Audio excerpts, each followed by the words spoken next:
एक क्वेश्चन तो मुझसे पूछा कि आपने नौकरी क्यों छोड़ी, टीचिंग में क्यों है, टीचिंग में हम कैसे अच्छा कर सकते हैं। दो पार्टिसिपेंट से क्वेश्चन ये है, कुछ बच्चों का सिविल सर्विस के बारे में, कुछ का मोटिवेशन के बारे में। So these are the three broad topics which you want to understand with me. मैं आपको एक कहानी से बात शुरू करता हूँ, एक स्टोरी से बात शुरू करता हूँ, रियल स्टोरी।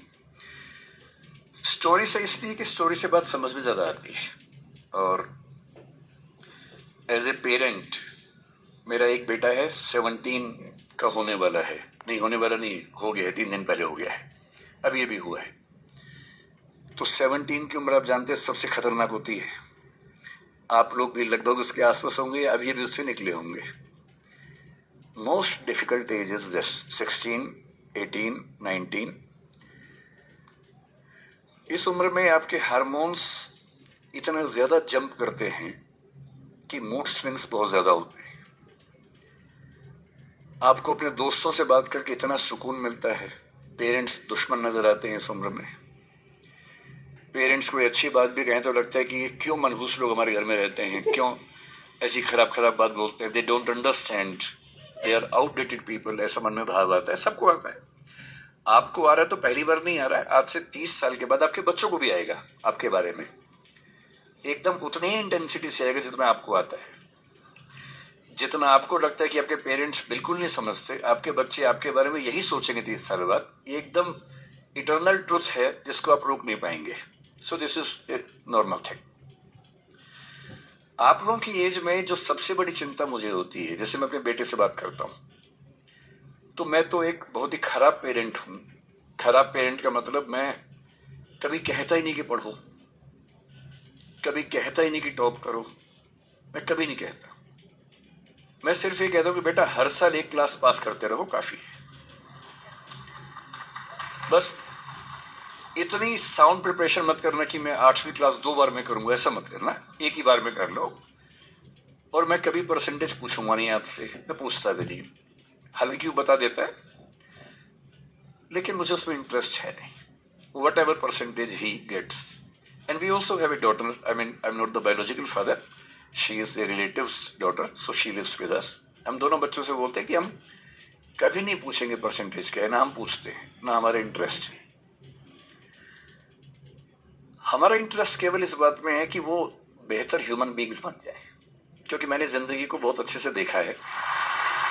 और मैं एक बहुत ही खराब स्टूडेंट रहा हूं स्कूल में, बहुत बदमाश, शरारती, कम पढ़ने वाला। पर दिमाग इतना था कि 10 दिन 20 दिन पढ़ के अच्छे नंबर आ ही जाते थे। तो मेरा दिमाग कहता था कि जो काम 10 दिन के उसके लिए साल क्यों खराब करूं।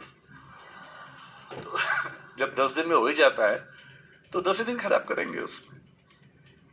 और दूसरी बात, ओवर द ईयर्स मैंने ये सीखी है कि जो मैंने स्कूल में पढ़ा था उसमें से बहुत कम जिंदगी में काम आता है। मैंने ट्रिगोनोमेट्री पढ़ी, मेरी जिंदगी में कभी काम नहीं आई। मैं कभी थीटा वीटा लगा ही नहीं पाता कहीं पर भी, आज तक यूज नहीं किया मैंने थीटा, कहाँ थी यूज करूं, काम ही नहीं आया। मैंने दुनिया भर के नक्शे रटे थे स्कूल में, कहीं काम नहीं आए। जब किसी देश में घूमने जाता हूं, वहां का नक्शा देख लेता हूं और बचपन वाला याद भी नहीं आता, फिर से देखना पड़ता है सीधी सी बात है। तो मैंने फील किया कि ज्यादातर चीजें जो स्कूल में हम पढ़ते हैं, कॉलेज में पढ़ते हैं, वो जो नॉलेज है वो जिंदगी में बहुत काम नहीं आती है।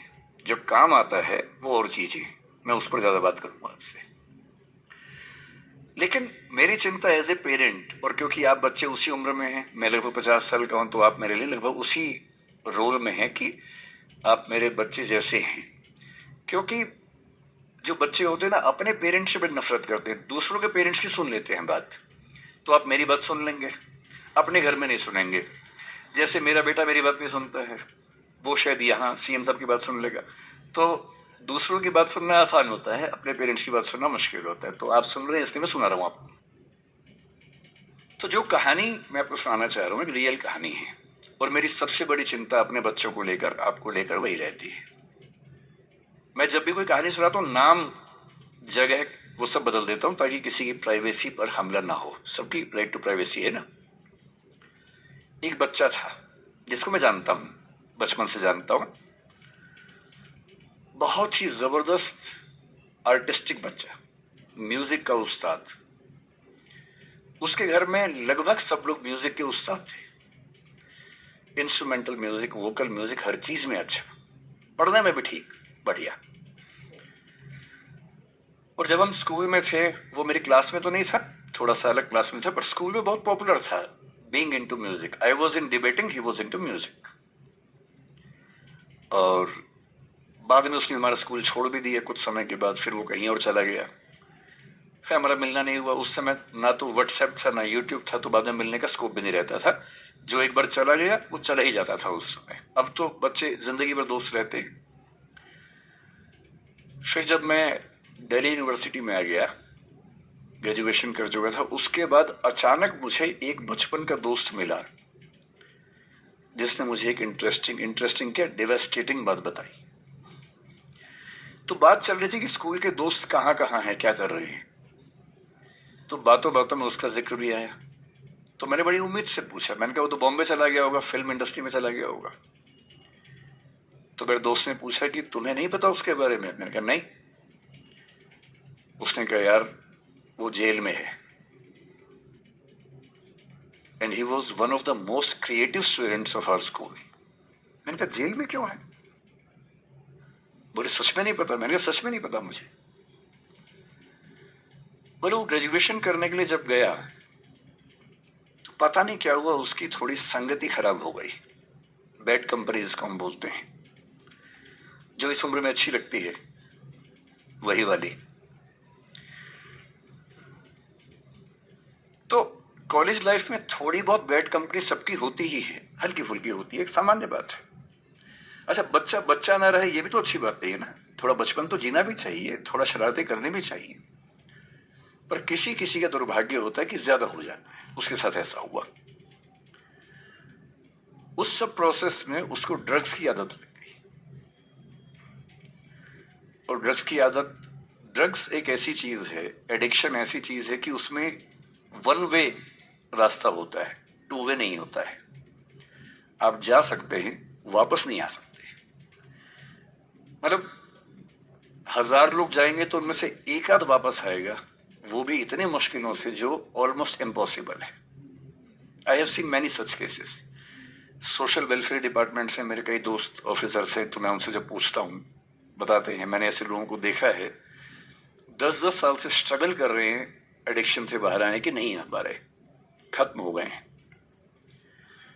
उस बच्चे को ड्रग्स की आदत पड़ गई कॉलेज में जाके, पेरेंट्स को पता ही नहीं था। तो जब पेरेंट्स को भनक लगी तो उसको दबाव बनाया कि तुम घर आ जाओ। अब वो जिस कंपनी में था, दोस्तों वाली कंपनी में, वहां अब ड्रग्स तो बहुत महंगे होते थे, पैसे घर से बहुत कम आते थे, जितने पैसे एक मिडिल क्लास फैमिली दे सकती है। अब वो घर से ज्यादा पैसे मांगने लगा, पैसे मिलते नहीं थे। उसको अपने ही घर के लोगों पर गुस्सा आने लगा। तो एक बार वो अपने घर आया हुआ था छुट्टियों में, और वहां भी वो कुछ कुछ करता रहता था। उसके पेरेंट्स ने उसको बहुत समझाया कि बेटा ऐसा मत करो। और एक दिन इस बात पे झगड़ा बढ़ गया। भाई आप पेरेंट्स की चिंता समझेंगे आज से 30 साल बाद, जब आपके बच्चे इस एज में होंगे ना, आपकी नानी मर जाएगी उस समय। नानी मरना एक मुहावरा है, इसका मतलब बहुत चिंता में रहेंगे उस समय आप। और उस दिन पता नहीं क्या हुआ, एक झगड़ा हुआ, क्योंकि जो एडिक्शन के शिकार हैं उनका दिमाग उनके कंट्रोल में नहीं होता है। यहां तक कि जो ड्रिंक करते हैं, ड्रिंक एक लेवल से ज्यादा कर लें तो दिमाग कंट्रोल से बाहर निकलने लगता है। ड्रग्स में तो ये एलिमेंट बहुत ज्यादा होता है।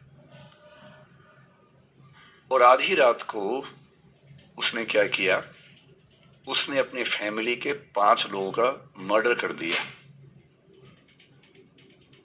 मर्डर। उसने खाने में जहर मिलाया, लगभग सब लोग उससे मर गए। एक मेंबर नहीं मरा क्योंकि उसने खाना खाया नहीं उस दिन, तो उसको उसने अलग से मारा। और ये बात है जब उसकी उम्र लगभग 17-18 साल की थी, या 19 के आसपास रहा होगा। उसके बाद वो जेल गया। मुझे उसके बाद से पता ही नहीं कि क्या हुआ, फांसी हुई या उम्र कैद हुई या क्या हुआ, ना तो मुझे पता है ना मैं इंटरेस्टेड हूँ जानने में। मैं उसका नाम हम सब जानता हूँ, एंड एक दो क्लास स्कूल में ऐसी थी कि वो हम आसपास थे, जानते थे, पहचानते थे एक दूसरे को।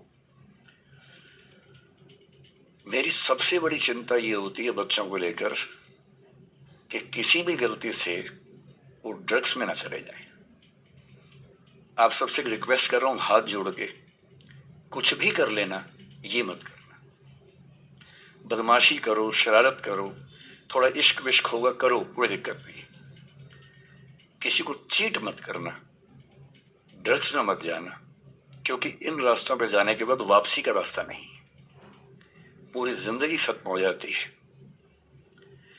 एक शायर ने कहा है, बस एक कदम गलत उठाता राह शौक में, राह शौक का मतलब शौक के रास्ते पर चल पड़े थे। बस एक कदम गलत उठाता राह शौक में, मंजिल तमाम उम्र मुझे ढूंढती रही। मेरी मंजिल जिंदगी भर मुझे ढूंढती रही, कहां चला गया? सिर्फ एक गलती हुई थी और उस एक गलती ने कहीं का नहीं छोड़ा। आपको लग रहा होगा कि ये तो पापा जैसा है, प्रीच कर रहा है हमें, पापा डोंट प्रीच वाला भाव मन में आ रहा होगा अपनों के, पर मेरा काम ही है, मैं क्या करूं। मुझे जितनी चिंता अपने बच्चे की उतनी आपकी चिंता है, तो मैं तो बोलूंगा। आप मानेंगे नहीं मानेंगे आपकी मर्जी है, लेकिन ईश्वर ना करे कुछ गलती हुई तो बाद में आप इस बात को याद जरूर करेंगे कि किसी ने समझाया था हाथ जोड़कर, और हम उसके बाद भी नहीं समझे थे। कुछ भी करना, उस रास्ते पर मत जाना। और इस रास्ते पर लोग क्यों जाते हैं? इसकी जो साइकोलॉजी में सबसे बड़ा रीजन है, उसको पीयर ग्रुप प्रेशर कहते हैं। पीयर ग्रुप का मतलब है आपके दोस्तों का ग्रुप, गैंग, जिसको गैंग कहते हैं। जो डेवलपमेंटल साइकोलॉजी है, जो साइकोलॉजी स्टडी करती है कि बच्चे जैसे जैसे बड़े होते हैं उनकी साइकोलॉजी कैसे चेंज होती है, इसको बोलते हैं डेवलपमेंटल साइकोलॉजी। उसमें माना गया कि ये जो एज है टीन एज, ये गैंग एज है। गैंग एज का मतलब 3-4 दोस्तों का ग्रुप होता है, वो गैंग की तरह से ऑपरेट करता है। एकदम सीक्रेट्स रहते हैं उस ग्रुप में, आपस में बातें करते हैं, जैसी कोई आसपास से निकलता चुप हो जाते हैं। उनको लगता है कि उनके पास कुछ सीक्रेट इंफॉर्मेशन दुनिया की ऐसी है जो मोसाद और रॉ और इन्हीं सब के पास होती है, किसी के पास नहीं होती। जबकि वो जो बात कर रहे होते हैं उनके पेरेंट्स वो बात 30 साल पहले कर चुके हैं। वो ऐसी कोई बात नहीं कर रहे जो उनके पेरेंट्स को नहीं पता, वो सब बातें करके ही बड़े हुए हैं। पेरेंट्स भी तो बने ही है ना भाई, ऐसा थोड़ा ना, उन्होंने तो जिंदगी देखी है। पर उनको लगता है कि वो कुछ खास ऐसा जानते हैं। एक दूसरे पर ऐसा भरोसा, पेरेंट्स पर ऐसा अविश्वास, ऐसा उनको खारिज करने की टेंडेंसी, नॉर्मल बात है, खास बात नहीं है, इस उम्र में सामान्य बात है। पर डेवलपमेंटल साइकोलॉजी जब हम पढ़ते हैं तो उसमें कहते हैं कि जो बच्चा होता है 1-2 साल तक का, उस पर सबसे ज्यादा असर उसकी माँ का होता है, क्योंकि माँ उसके लिए पूरा संसार है। उस बच्चे की 2 ही जरूरतें हैं कि जब वो गीला हो तो वही पहुंच दे, जब भूख लगे कुछ खाना खिला दे। शुरू के 6 महीने इन दोनों जरूरतों को जनरली उसकी माँ ही पूरा करती है। तो उसको धीरे धीरे लगता है कि जो माँ है ना, यही मेरा सब कुछ है, और माँ की हर बात को फॉलो करता है वो। 6 महीने के बाद थोड़ा सा बाहर का खाना, घर के बाकी मेंबर्स का असर पड़ने लगता है। 2 साल के बाद जब बच्चा पहली बार स्कूल जाता है, 2 या 3 साल के बाद, तो आप देखेंगे प्राइमरी स्कूल में टीचर्स आमतौर पे महिलाएं होती हैं, विमेन होती हैं, मेल्स नहीं होते हैं। उसके 2 रीजन है। एक तो मेल्स में इतनी पेशेंस होती नहीं आमतौर पे।